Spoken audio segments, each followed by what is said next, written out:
So I don't really have much special to talk about, but I will talk about the earthquake that happened in Toronto. I believe it was yesterday. Yes, it was yesterday. Now, I was sitting quietly working on the computer, and that's a perfect position to be in if there is an earthquake, if you really want to feel what's going on. And it began by just a strange shower of cracking sounds, clicking sounds coming from the roof, which got my attention. And then it was this languid shifting or swaying sensation east to west direction. You know, when you see those palm trees swaying slowly back and forth in the wind, that's what it felt like, swaying languidly east and west. And then it shifted to a north-south swaying, which got slightly faster, and then quickly became what felt like a contraction, like a trembling. You know, if you've ever held an animal in your lap, that frightened animal in your lap, you can feel the little tension and the trembling in their body. That's what it felt like. And all of this feeling is transmitted up through the ground, through the crust of the earth, through the floor of the building, through my chair, through my feet, into my body. That's what it felt like.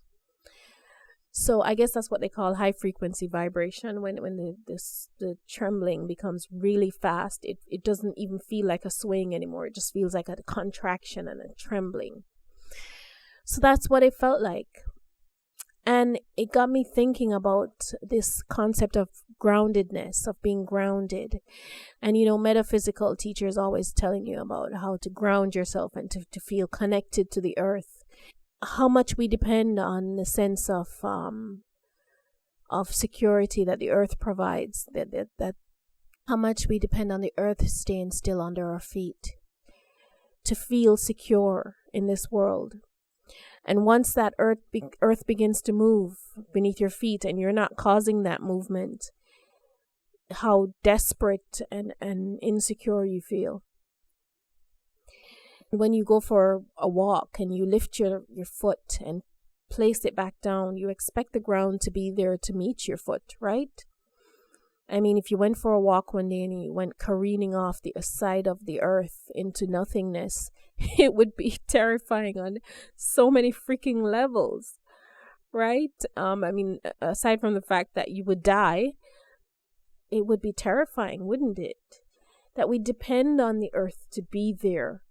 I mean, when you wake up in the morning and you swing your legs off the side of the bed, you do it with complete confidence that the ground will still be under you, that your feet will hit the ground and you will get up, and that the bathroom is there, and that, you know, the kitchen is there, and you expect it to be there, and by golly, it is.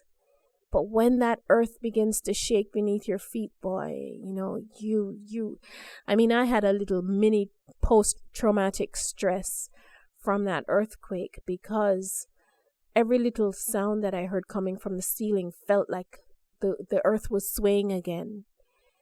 How something so brief and so simple could cause me to feel so insecure for hours afterward. I'm okay now, but for hours afterward, I mean, every little, you know, I mean, if a car passed by and you know, you get those little vibrations, I felt like earthquake. So I understand how those poor people in Haiti must feel times 100. You know, the fear of going back indoors, of going back into buildings. And I am pretty used to earthquakes because growing up in the Caribbean, they happen much more often than here in North America. But I guess maybe it's been weeded out of my system because I've lived here for so long. I guess the moral of the story is not to take the earth for granted. That when you swing your legs down and in the morning, be thankful that the earth is there to meet you. The ground is there underneath you, and it's not shifting around. It's not moving. I don't know, maybe there's some grand message here with everything that's going on in the Gulf, with the oil spill in the States. There's some message here with this new storm that's forming in the Caribbean and threatening the Gulf and threatening to escalate the situation into something unimaginable. The lesson, I guess, is that, you take fish for granted. You take the fact that you can eat shrimp and oysters and crab.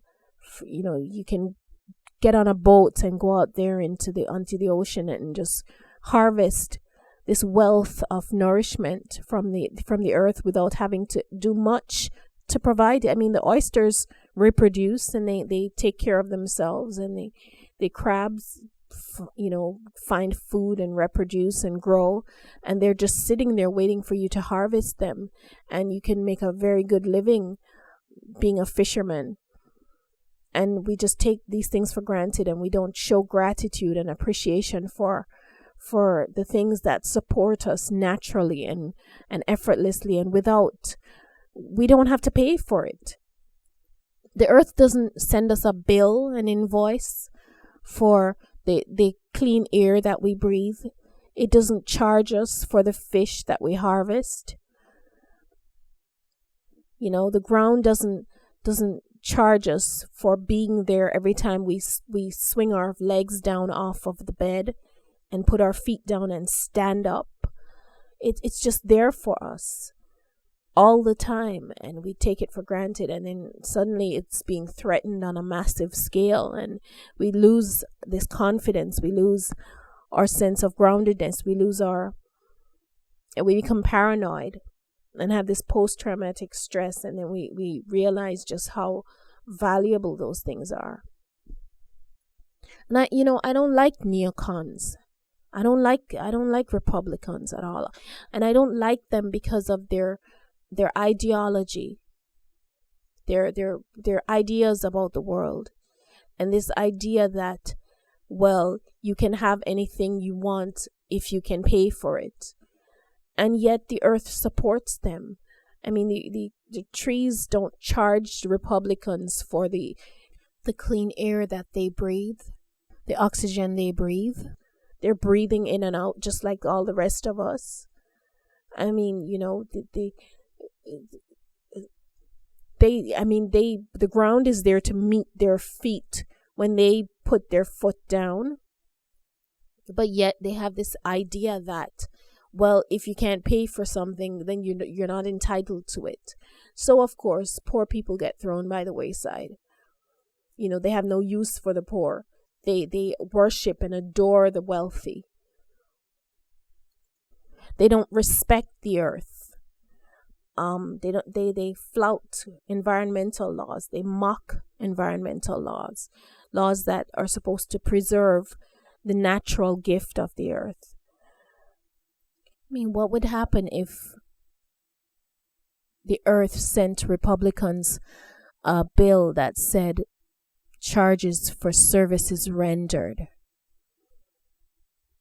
I don't know. I keep thinking of this group, and I don't think of them individually as human beings, because as individually as human beings, I respect their right to be on this earth, and I respect their humanity. But as this collective, this group, the way they think about the world is so opposite to the way things really are. They try to convince the rest of us who think otherwise that we are wrong, that their concept of the world is the correct one. And it's bullshit. It's utter bullshit. Thanks for listening.